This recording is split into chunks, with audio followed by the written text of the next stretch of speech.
Nang o nang? Alin nga ba ang tamang gamitin? Alam mo ba, madalas tayong nalilito sa paggamit ng dalawang ito. Pero don't worry, linawin natin yan ngayon. Simulan natin sa nang. Ginagamit ito kapag ang kasunod ay pangalan. Halimbawa, si Andres Bonifacio ang nagtatag ng Katipunan. Ang Katipunan ay isang pangalan, kaya tama na ginamit ang nang na NG. Isa pang gamit ng nang. Ginagamit ito upang ikabit ang pandiwa sa pangalan. Halimbawa, ipinaglaban ng mga Katipunero ang kalayaan.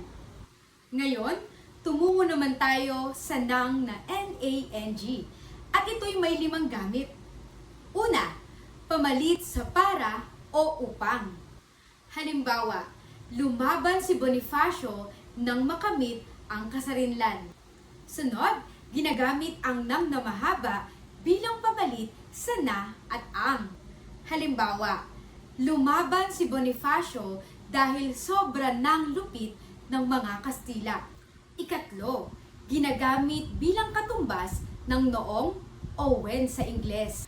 Halimbawa, umiyak si Gregoria nang mabasa ang liham. Ikaapat, ginagamit bilang pang-abay. Ginagamit upang ilarawan kung paano ginawa ang kilos. Halimbawa, nagtago ng mabilis ang mga Katipunero. At ang huli, ginagamit bilang pandugtong sa salitang inuulit. Halimbawa, takbo ng takbo ang mga mag-aaral sa palaruan.